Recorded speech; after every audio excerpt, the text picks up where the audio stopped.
दर्शकवृन्द, STNM अस्पतालमा COVID-19 को एकजना पेसेन्ट पाइएपछि डाक्टरलाई कोभिड-19 लागेपछि त्यहाँको जुन इमर्जेन्सी सेवा छ त्यसलाई मणिपालको जुन सेन्ट्रल रेफरल हस्पिटल छ त्यहाँ सार्ने एउटा निर्णय लिएको छ।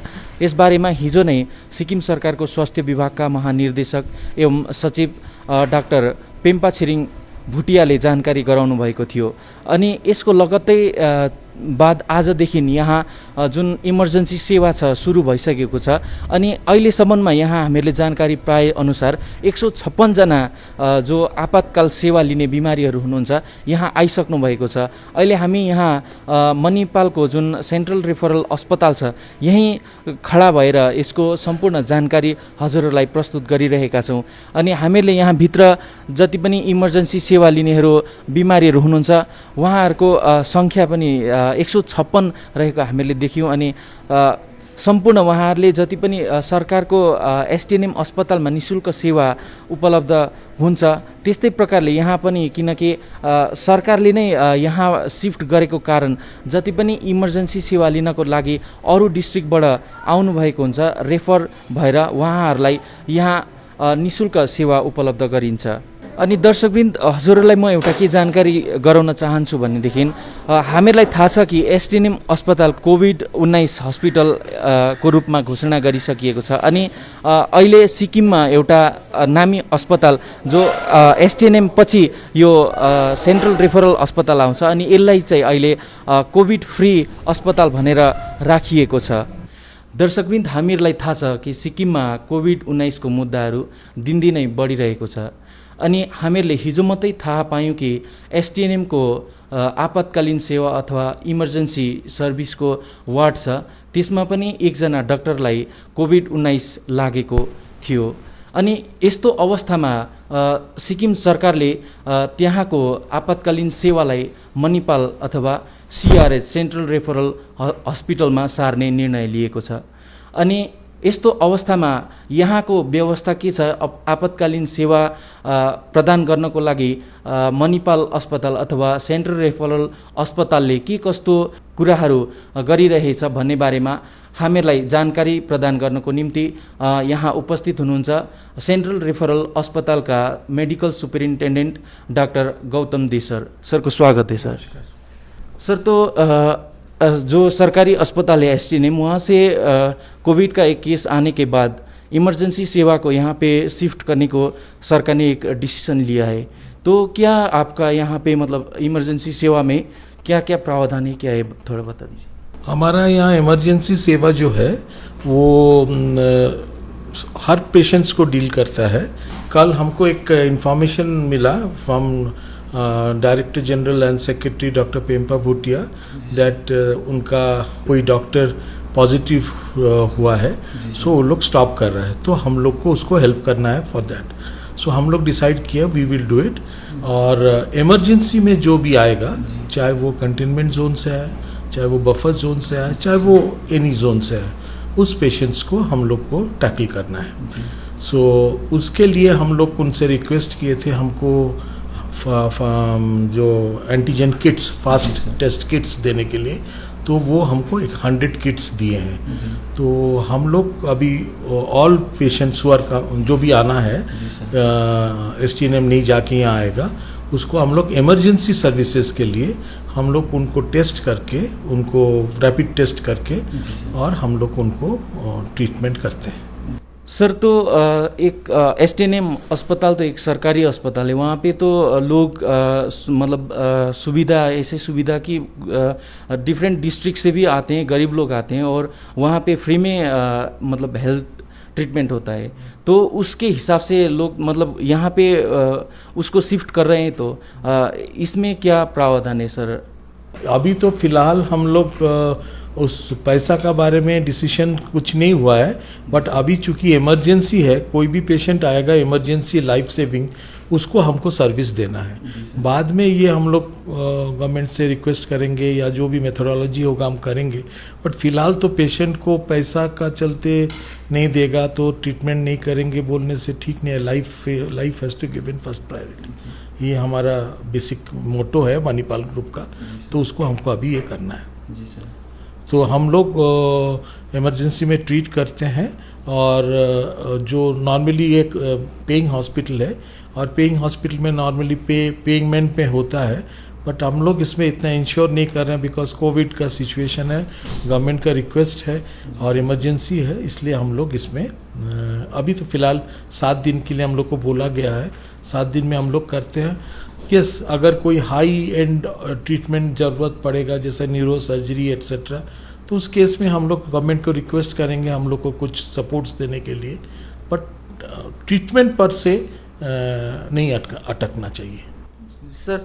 और ये मतलब एक हफ्ता के लिए ही खाली बोला है, 1 वीक के लिए, तो उसके बाद भी यदि इमरजेंसी सर्विस भी एक्सटेंड करना पड़ा तो मणिपाल क्या डिसीजन लेगा?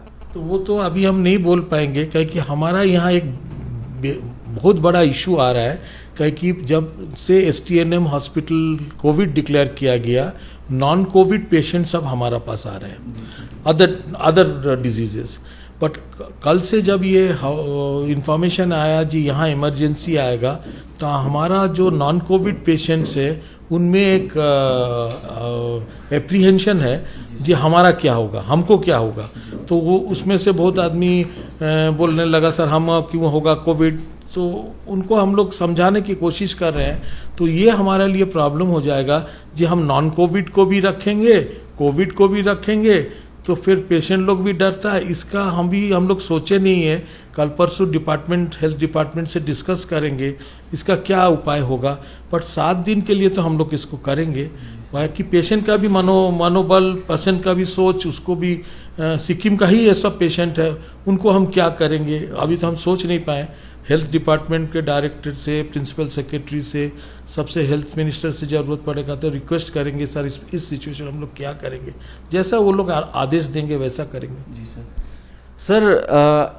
अभी तो मतलब कोई ऐसा केस मणिपाल में तो नहीं है, मतलब सब जो कोविड हुए नहीं है उन लोगों को ही खाली यहाँ पे ट्रीटमेंट हो रहा है।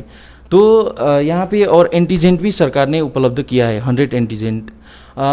यदि कोई मतलब इमरजेंसी सर्विस के वक्त में किसी को मतलब एंटीजेंट में पॉजिटिव आ गया तो उस टाइम में क्या करेंगे? अगर वो पॉजिटिव आ गया है तो हम लोग उस पेशेंट को, अगर उसको इमीडिएट ऑपरेशन या कोई इंटरवेंशन ज़रूरत नहीं है, तो हम लोग उसको, हमारा एक इवैल्यूएशन वार्ड है उसमें हम लोग रखेंगे और तुरंत उसका RT-PCR के लिए हम लोग STNM करेंगे। एक ऑप्शन ये है। दूसरा ऑप्शन है जो उस पेशेंट को तुरंत हम लोग वहाँ का कोविड वार्ड के जो उनका तो खाली इमरजेंसी बंद है, बाकी बंद नहीं है, तो उनको हम उस पेशेंट को हम लोग वहाँ भेजेंगे। सेकंड ऑप्शन ही हम लोग ट्राई करेंगे, क्योंकि ये हॉस्पिटल में अभी भी कोविड पेशेंट्स कोई नहीं है तो रिस्क आएगा, तो हम लोग उनको जैसे ही वो पॉजिटिव आएगा तो हम लोग उस पेशेंट को वहाँ भेज देंगे। अगर वो लोग बोलेगा जी आप RT-PCR सैंपल लेके भेजे, तो हम लोग सैंपल लेके भेज देंगे। और कि जो हमारा रैपिड टेस्ट होता है, रैपिड टेस्ट पॉजिटिव आने का मतलब ही दैट मीन्स RT-PCR पॉजिटिव आएगा। फिर भी कंफर्मेशन के लिए भी कोई किया जाता है, बट हम लोग सोचे हैं अगर पॉजिटिव आएगा तो हम लोग उनका कोविड वार्ड में भेजेंगे। अभी तक यही सर। अभी तक तो STNM में भी खाली 3 फ्लोर को कोविड आइसोलेटेड वार्ड को में मतलब वो किया है, डिक्लेयर किया है। तो यदि केस बढ़ता गया तो वहाँ पे भी थोड़ा मतलब दिक्कत होगा, मतलब विषय भी थोड़ा गंभीर होगा। तो उस अवस्था में शायद मणिपाल को एक सेफ्टी हॉस्पिटल के रूप में सरकार का भी निर्णय हो सकता है। तो उस टाइम में सेफ्टी के लिए क्या कुछ करेगा मणिपाल? नहीं, सेफ्टी करके नहीं है, अगर उसका एक्सटेंशन होगा, हॉस्पिटल का एक एक्सटेंशन हो कोविड का, अगर गवर्नमेंट हम लोग को रिक्वेस्ट करेगा, कि अभी हम लोग कोविड के लिए प्रिपेयर्ड नहीं है, हम लोग एक इवैल्यूएशन वार्ड किए हैं जिसमें हमारा कोई पेशेंट डाउट आता है, हम लोग तुरंत उस पेशेंट वार्ड में रखते हैं, और हमारा जो हेल्थ केयर है वो सब ड्रेस पहन के जो करना करता है, RT-PCR के लिए हम लोग उनको भेजते हैं, फिर उसका बाद जो करते हैं पूरी कोविड करके हम लोग का डिक्लेयर नहीं।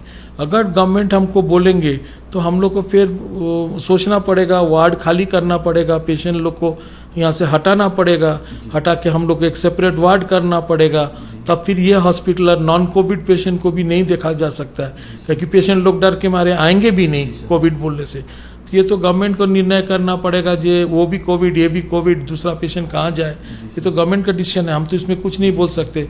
बट गवर्नमेंट का अगर आदेश होगा करने के लिए, हमको उसका पालन करेंगे, हम तो उसको पालन करना है। जैसा गवर्नमेंट हमको डायरेक्टिव देंगे हम लोग वैसा करेंगे। सर मेरा मतलब है कि मतलब एसटीएनएम को तो कोविड में मतलब वो डिक्लेयर भी किया है, 3 फ्लोर तो वहाँ का कोविड आइसोलेटेड वार्ड है। तो इसी रफ्तार से यदि कोविड केस बढ़ता जाता है और एसटीएनएम को पूरा एसटीएनएम को ही मतलब कोविड हॉस्पिटल के रूप में कन्वर्ट करना पड़ा और इसको सुरक्षित रखना पड़ा, तो उस टाइम में मणिपाल क्या डिसीजन लेगा? तो उस टाइम मणिपाल तो पूरा नॉन कोविड को लिए देखेगा। उसमें एक ही इशू आएगा, जो ये पेइंग हॉस्पिटल है और जो पेशेंट आएंगे वह फ्री हॉस्पिटल में जाते थे, तो यहाँ फ्री ट्रीटमेंट होगा या वार्ड ट्रीटमेंट। तो फिर हम लोग गवर्नमेंट से रिक्वेस्ट करेंगे, जब एक डिसीजन हम लोग पहले उनसे बोले थे कि सर अगर हम लोग ट्रीट तो कर देंगे बट आपका कोई अथॉरिटी हम लोग को साइन कर देगा जी ये पेशेंट, तो फिर हम लोग बाद में गवर्नमेंट को उसका भेजेंगे, सर इतना ट्रीटमेंट हम लोग किए हैं, क्योंकि हम लोग तो सब कुछ खरीदते हैं, हमको तो कोई सपोर्ट मिलता नहीं है। पीपी किट से लेके दवाई से लेके एवरीथिंग हॉस्पिटल कंज्यूमेबल हम लोग खरीदते हैं। एक तो इशू वो है, तो हम जब सब कुछ खरीदते हैं तो हमको कुछ सपोर्ट तो मिलना चाहिए, फिनेंशियल सपोर्ट। तो हम लोग स्टेट गवर्नमेंट को रिक्वेस्ट करेंगे कुछ सपोर्ट देने के लिए। एक इशू वो है। दूसरा इशू है जे चूँकि हम प्राइवेट हॉस्पिटल है, हमारा पास जो एसेंशियल आइटम्स हॉस्पिटल का है, रंगपो चेक पोस्ट बंद होने के बाद बहुत सारा चीज़ नहीं आ पा रहा है। तो उस हिसाब से हमारा अगर लोड बढ़ जाएगा, हम जो भी मंगाते हैं सिलीगुड़ी से मंगाते हैं, कलकत्ता से मंगाते हैं, फिर वो कैसा आएगा उसको भी गवर्नमेंट को सोचना पड़ेगा, क्योंकि हमारा पास स्टॉक जो है फॉर आवर हमारा जितने पेशेंट्स हैं, पेशेंट बढ़ जाएंगे तो फिर हम ऑर्डर भी देंगे तो आएगा, टाइमली आएगा, इसके लिए गवर्नमेंट से मदद मांगना पड़ेगा हम लोग को इस सब चीज़ के लिए। ये तो इश्यूज सोचने वाला है, बट अभी फ़िलहाल हम आपको इतना ही बोल सकते हैं, हमको गवर्नमेंट से हेल्प ही एक्सपेक्ट करेंगे, अदरवाइज तो हम कुछ नहीं कर पाएंगे बिना गवर्नमेंट हेल्प से। जी सर। सर तो आज से तो शायद इमरजेंसी वार्ड यहाँ पे शिफ्ट हो गया होगा, तो आज का सर क्या अवस्था है यहाँ पे? अभी डिटेल हमको डेटा नहीं मिला, बट अभी हम कैजुअलिटी से आ रहे थे, बहुत भीड़ है, लेबर पेशेंट, डिलीवरी पेशेंट्स भी आ रहे हैं, बाकी पेशेंट्स भी आ रहे हैं। अभी आरिथांग से एक पेशेंट आया है जो कि स्ट्रोक पेशेंट है, उसको भी अभी हमारा न्यूरो सर्जन देख रहे हैं। तो ये सब तो आ रहे हैं पेशेंट, सब तरह से पेशेंट आ रहे हैं। Thank you so much sir. Thank you.